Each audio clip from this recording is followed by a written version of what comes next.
Muy buenos días, sean todos bienvenidos. Estamos el día de hoy, 10 del mes número 5, para otro día más de clases, ¿sí? Bienvenidos, por favor, así como siempre hago ahorita con tercero de bachillerato, no olviden que ustedes ya están a punto de terminar todo su proceso. Si tienen algún documento pendiente, traten de no tener notas pendientes tampoco para que puedan graduarse de la manera más rápida, confiable posible, ¿sí? Listo.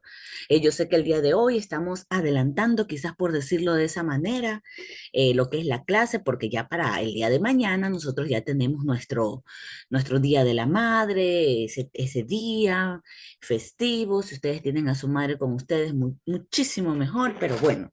Entonces, el día de hoy, por cualquier cosa, como ustedes bien saben, la clase queda grabada, ¿verdad? Así que pueden coger y seguir viendo no solo la mía, sino también la de sus demás materias, ¿sí? Listo. Entonces, nosotros habíamos estado viendo lo que son estas culturas antiguas, ¿verdad? No son todas, son solamente las tres últimas que quizás por decirlo así que hubieron, las más importantes o las que más sobresalieron, que en este caso son los incas, los mayas y los aztecas. Habíamos podido ver un poquito acerca de su numerología, también su medicina, que es algo que tenemos incluso nosotros hoy en día, ¿verdad? O sea, es algo que ellos lo necesitaron y nosotros también lo seguimos necesitando en esto actualmente, ¿verdad? Especialmente ahora que estamos volviendo a entrar con las mascarillas por todas estas enfermedades que están viniendo. No creo que volvamos a la virtualidad así como fue en la época de pandemia. Esperemos que no, la verdad, esperemos que no, ojalá que no.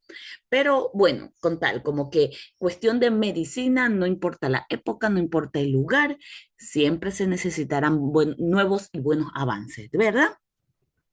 Entonces, listo. En esta clase, en cambio, vamos a ver un poco ya de una organización que ellos tenían, cómo se organizaban, cómo era en la cuestión política, ¿verdad? Nosotros, por ejemplo, sabemos que aquí en nuestro país, Ecuador, es un país democrático, cada cierto tiempo, 4 años, a veces quizás un poquito menos, debido a circunstancias, elegimos un representante, nuestro presidente, tenemos los tres poderes, junto también con lo que es la votación, ¿verdad? El legislativo, todo, ¿verdad? Ya, nosotros ya sabemos más, ya tenemos conocimiento de cómo está nuestro país organizado, cómo se supone que es todo, tenemos nuestros alcaldes, etcétera, ¿verdad? Pero también, así como nosotros tenemos que organizarnos, hay otros países que también tienen ese tipo de organización, ¿verdad? Tenemos, por ejemplo, países que todavía en la actualidad tienen sus reyes, quizás como en el caso de España, por ejemplo, ellos tienen sus reyes, pero no, ya no, porque antes sí, ya no tienen un poder quizás por decirlo político, sino que en este caso es más bien social, bueno, etcétera, ¿verdad? Hay en algunos lugares que sí tienen sus reyes y que todavía tienen poder político, otros que ya no lo tienen, y en cambio otros países que son completamente socialistas, que en este caso el poder pasa de padre a hijo, de hijo a nieto, o a su siguiente hijo, a nieto, etcétera, ¿verdad? Entonces, maneras de organizarnos en varios países son muchos. Y obviamente este tipo de culturas también tenían su organización, su manera de cómo es, ¿verdad? Creo que incluso sin ir tan lejos, en nuestro propio hogar tenemos una organización. Una persona, quizás una, dos, son los que se organizan en el momento de traer quizás el dinero, otro quizás también ya saben quién quizás prepara la comida o qué días, quién ayuda a limpiar, quién limpia, o sea, hay una organización. En cualquier ámbito, en el trabajo también hay organizaciones, ¿sí? Entonces, obviamente, si hablamos de estas culturas antiguas, también iban a tener una manera de organizarse, de tratar de dar quizás de hacerlo de la mejor manera para poder tener una mejor calidad de vida. Tenemos, por ejemplo, aquí nos dice que en la sociedad maya, para ellos se supone que eran gobernados por hombres verdaderos. ¿Qué quiere decir esto? Estaban jerarquizados.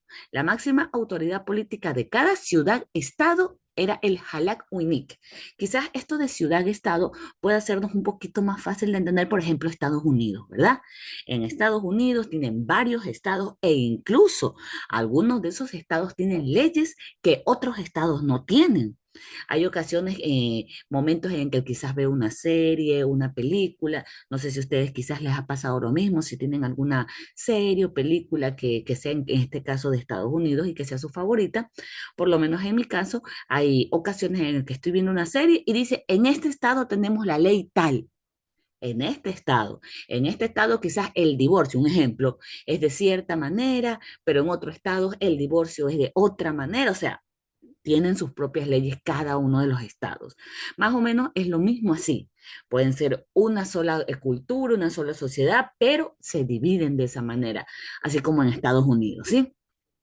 Entonces, la máxima autoridad política de cada ciudad-estado, así era como se dividía, era el Halak Winik, o traducido ya para nuestro idioma, hombre verdadero, que ejercía funciones vitalicias y las heredaba a sus descendientes, ¿sí? Entre sus prerrogativas estaban el nombramiento de un consejo asesor y la designación de los jefes de las aldeas, que tenían funciones civiles, religiosas y militares. Incluso Ecuador, que quizás podemos decir que es un país pequeño, nosotros también tenemos nuestras divisiones. Tenemos todo nuestro país está dividido en provincias, las provincias tienen también ciudades, tenemos alcaldes por cada provincia, así tenemos una división, a pesar de que tenemos también un presidente, pero obviamente una sola persona para poder organizar un país que a pesar que es pequeño, sí sería grande para un trabajo como ese. Entonces, es lo mismo con este tipo de cultura, ¿sí? Tienen jefes de aldea, tenían funciones que, en este caso, ellos tenían funciones civiles, religiosas, militares, y que obviamente estos jefes de aldea les, quizás les proporcionaba toda la información, en este caso al Halak Winik, y en cada ciudad-estado, ¿verdad? Entonces, más o menos así era como en este caso los mayas estaban organizados, ¿sí? Que a diferencia de los incas y los aztecas, los mayas nunca se unificaron bajo un solo imperio. Las ciudades-estado formaron el núcleo político, social y religioso en esa civilización teocrática, ¿sí? Si queremos también quizás conocer un poquito más, en este caso ya hablando de los mayas, podemos decir así también como un pequeño resumen, que obviamente tenían estas ciudades-estado que eran independientes, gobernadas por el Halagüiní, con alianzas y guerras entre ellas también. Y la autoridad religiosa y política sí estaba unida, ¿sí? Entonces, más o menos de eso.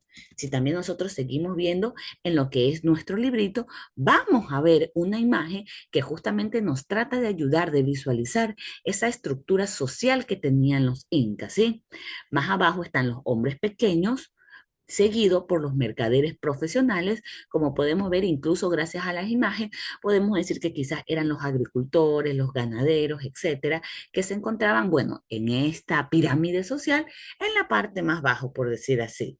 Mercaderes y profesionales serían, en cambio, las personas que obviamente ya se enfocan en lo que es el comercio, también profesionales tipo, tiene que ser en este caso, los de la medicina, ¿verdad? Entonces, cuestiones como esa que podemos decir que se encuentran un poquito más arriba en esta pirámide social, ¿sí? También tenemos los que tienen madres, padres y madres, pero en este caso de la nobleza, ¿sí?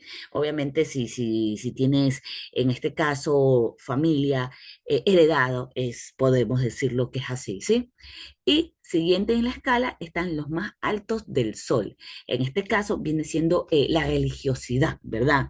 En este caso son los de los, como nosotros comúnmente los conocemos como chamanes, las personas que están en contacto con este caso los dioses que ellos tenían.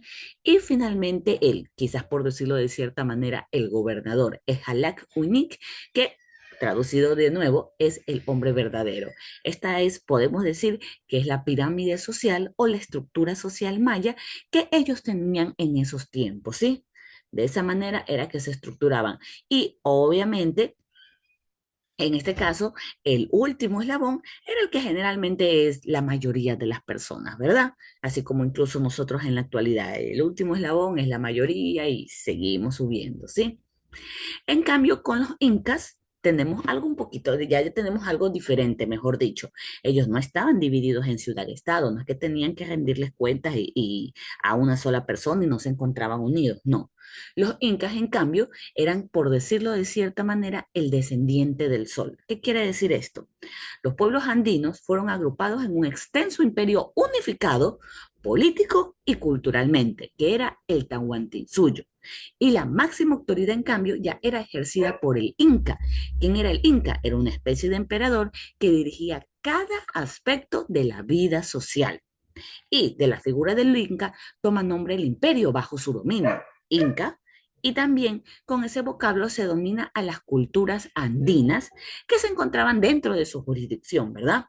Y además de tener características absolutistas, su mismo nombre lo dice, que es absoluto, él ejercía todo el poder, el gobierno hereditario del Inca era teocrático, pues era considerado descendiente y representante del dios Sol, por lo tanto, jefe del orden sacerdotal, no había una diferencia, por decirlo así.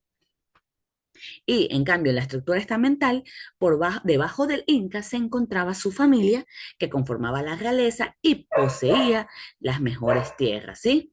Aquí podemos ver también un tipo de triángulo, en cambio, que nos habla de la división que ellos tenían, ¿sí? Aquí podemos ver que estaba el pueblo, la nobleza, la realeza y el Inca, que incluso dentro de ellos mismos también hay divisiones. Tenemos, por ejemplo, dentro del pueblo, que como siempre es la mayor cantidad de personas, servidores del Inca y del imperio, y muchos de ellos eran prisioneros. El eslabón más bajo, quizás si nosotros queremos ponerle nombre, serían los esclavos, ¿verdad? Siguiente, tenemos los grupos que eran trasladados para colonizar nuevas regiones, enseñando a los pueblos nuevas costumbres y creencias, que estos eran los mitimales. ¿Qué quiere decir esto? Acuérdense que como cualquier cultura antigua, ellos tenían esta cuestión de conquistar. Ellos iban por nuevos territorios, la población, el pueblo que estaba ahí era conquistada.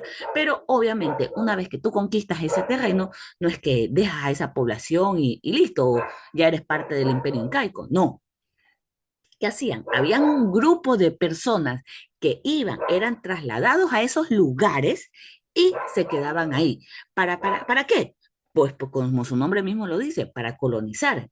¿Qué hacían? Se quedaban ahí, enseñaban a los pueblos que habían sobrevivido, porque acuérdense que generalmente en ese tipo de guerras son los hombres, que en este caso más sanos, más adultos, iban y obviamente si perdieron, pues la mayoría tuvo que fallecer. Así que ¿quiénes quedaban? Los ancianos, los niños. Así que estos niños necesitaban a alguien que los cuide porque eran niños. Así que estos grupos, los mitimales, iban y obviamente ya enseñaban su cultura, ya enseñaban cómo ser parte del imperio incaico, ¿sí? Y también tenemos el Hatun Runa, que es ya el pueblo general, por decirlo así. Y en cambio, en la nobleza tenemos la nobleza de privilegio y la nobleza de sangre. Nobleza de privilegio, como su nombre lo dice, personas que se destacaban por su servicio, sacerdotes y también altos jefes, pero de los pueblos subyugados, porque obviamente para poder controlar estos pueblos subyugados no quedaba bien que una persona, en este caso, por ejemplo, del imperio inca, vaya y sea el líder. ¿Por qué? Porque obviamente iba a haber resistencia. Entonces, ¿qué hacían? Había alguien que colocaban como un jefe de estos pueblos, pero que sea de su misma cultura, y obviamente lo casaban, o si tenía hijos, casaban estos hijos ya con alguien del pueblo incaico, ya original, por decirlo así, y ya había esta combinación, este mestizaje, ¿verdad? También tenemos la nobleza de sangre, que son los restantes miembros de las panacas. ¿Y qué quiere esto? ¿Qué es esto? Pues las panacas reales en la nobleza son ya en cambio la primera generación de cada una de la panaca, es decir, de los que están más arriba, ¿sí? Y ya los restantes, bueno, son parte de las noblezas. Y también tenemos el hijo del Inca, obviamente, que después iba a heredar. Pero en primer lugar se encontraba el Inca, como en este caso el representante de su dios Sol en la tierra, ¿sí? Por esa razón es que ustedes no ven aquí, por decirlo de cierta manera, algún tipo de sacerdote principal. Porque aquí sí hay sacerdotes en la nobleza de privilegio, porque obviamente tenía que haber gente que hablara de la religión de ellos, pero no como un principal, como si queremos decirle el Papa, por ejemplo, nosotros en la actualidad, algo así, ¿sí? Listo. Esa era en cambio la división de los incas. En este caso, como su estructura social, como era.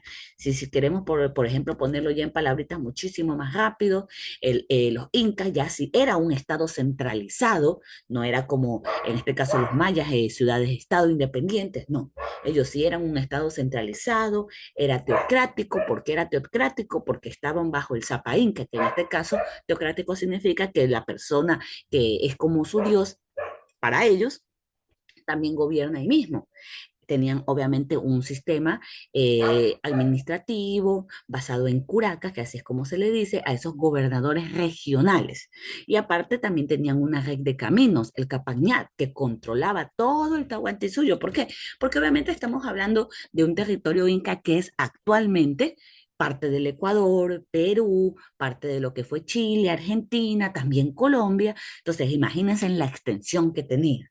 Era muy amplio y por lo tanto se necesitaba en este caso, estas personas, en este caso los altos jefes de los pueblos y así, para poder controlarlo mucho mejor, ¿sí?